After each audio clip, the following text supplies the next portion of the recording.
Hey guys, let's get more news from Dallas Cowboys, but first don't forget to subscribe to the channel and leave your like.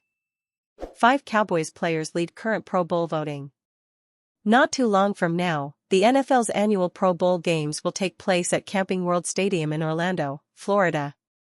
While the event itself may be dismissed as an afterthought by the majority of football fans, the honor of simply being chosen to participate in it remains a big accolade.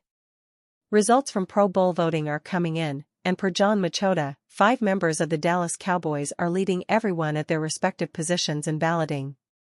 Wide receiver CeeDee Lamb is one of the very best in the league, and he has put up 1,306 yards and 8 touchdowns through 14 games this season. He's the biggest reason the Cowboys are second in both points per game and passing touchdowns. They also have one of the best defensive lines in the NFL. And one reason is the play of guard Zach Martin, who has made the Pro Bowl 8 times and been selected to the All-Pro First Team 6 times. Pass rusher Micah Parsons seems to have the inside track to win the Defensive Player of the Year award thanks to his 12.5 sacks, 27 quarterback hits, and 14 tackles for loss. When star cornerback Trayvon Diggs suffered a season-ending torn ACL in September, it looked like Dallas was in trouble, but Darren Bland has filled in very well. And Bland has an NFL-high 8 interceptions and a whopping 5 pick-sixes on the year. Kicker Brandon Aubrey has made every one of his 31 field goal attempts this season, including 8 from at least 50 yards out. As usual, the Cowboys are full of stars, but the only thing that really matters for this franchise is winning the Super Bowl, something it hasn't done since the 1995 season. Cowboys' Micah Parsons puts former players, fake analysts on blast. Micah Parsons is fed up.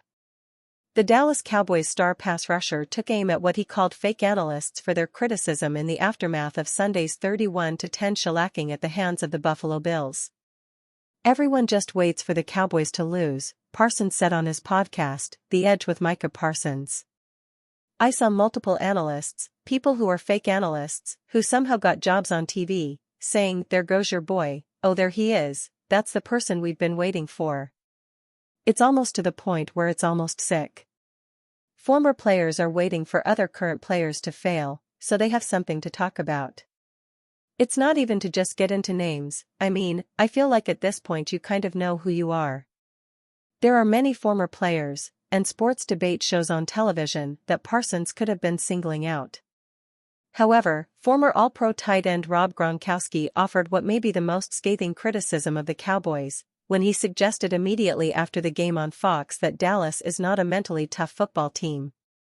"When you're a team and you can't go on the road and win a big game in a hostile environment with weather that isn't on your side, isn't in your favor, it means you're not mentally tough, and the Dallas Cowboys are not a mentally tough football team," Gronkowski said, according to Fox News.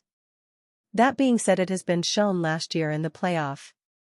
It has been shown the year before in the playoffs. It is clear that Parsons is privy to the criticism and is pushing back. "Why do you want a person to lose so bad?" Parsons lamented. "It's almost like some people are just waiting for people to fail. If the Cowboys' blowout loss to the Bills showed anything, it is how vulnerable Dallas is away from the friendly confines of AT&T Stadium. In major tests against fellow playoff contenders, the Cowboys fell to the Eagles in Philadelphia, the 49ers in Santa Clara, and the Bills in Buffalo. Then there's the inexplicable loss to the Cardinals in Arizona. Even though the Cowboys currently lead the NFC East, barring a 49ers collapse, there's a pretty good chance Dallas is going to need to go on the road at some point during the postseason. Honestly, it's unacceptable at this point," Parsons told reporters, via NFL.com. "There's no excuse for it. It's mind-boggling, and I don't understand why we're not playing well, and why we're not coming together on the road. We've something we need to look at and get better at, because we're back on the road next week." As NFL.com points out, the Cowboys have a -4-point differential on the road in 2023, 14th in the NFL, while leading the league with a +171-point differential at home in 2023. If the Cowboys are going to be considered legitimate Super Bowl contenders, finding a way to be more consistent on the road is going to be paramount to their success. The Bills and running back James Cook absolutely gashed the Cowboys in Week 15. Cook ran roughshod over Dallas, exposing a potential flaw in the Cowboys' defense's inability to play from behind when teams can commit to the running game to shorten the game and extend drives. However, Cowboys head coach Mike McCarthy doesn't believe the Bills wrote any sort of blueprint for how to beat his team. "They got on our edge a bunch," McCarthy told reporters post-game. "I know," defensive coordinator Dan Quinn, "and the guys were very impressed throughout the week. They performed that way. They broke contain, they broke tackles, they won the bend-back battle. They were better at it today." Cook rushed for 179 yards with a touchdown against the Cowboys. Beginning on Christmas Eve against Raheem Mostert, Devon Achane, and the explosive Miami Dolphins, the Cowboys' run defense is going to need to be far stingier than it was in Buffalo. Colts coached free agent RB Ronald Jones. The Indianapolis Colts have worked out running back Ronald Jones, according to the league's trade transfer on Tuesday. While the Colts hope to see Jonathan Taylor return soon, he is eligible to return from the PUP list next week. They continue to keep an eye on the market. Jones, a former 2018 second-round pick, spent the offseason with the Dallas Cowboys. He was suspended for the first 2 games of the season for violating the league's PED policy. The Cowboys released him after his suspension was lifted in Week 3. Jones has struggled to regain his second-round draft capital since entering the league. He has never recorded more than 1,000 rushing yards, although he came close in 2020 when he recorded 192 carries for 978 rushing yards and 7 rushing touchdowns in 14 games with the Tampa Bay Buccaneers. The Colts are rolling with Zach Moss as the unquestioned leader on defense, while the aforementioned Taylor is on the PUP list. They also signed Trey Sermon to the practice squad and then promoted him to the active roster in Week 3. It remains to be seen whether Taylor will immediately return once he is eligible in Week 5, but that isn't stopping the Colts from monitoring the market. The Dallas Cowboys are also interested in signing Ronald Jones. Ronald Jones II, born August 3, 1997, is an American football running back who is a free agent.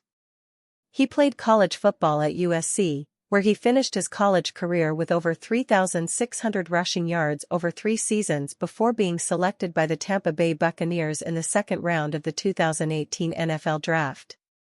Jones attended McKinney North High School in McKinney, Texas, where he ran track and played football. Jones also played tailback for the Bulldogs high school football team.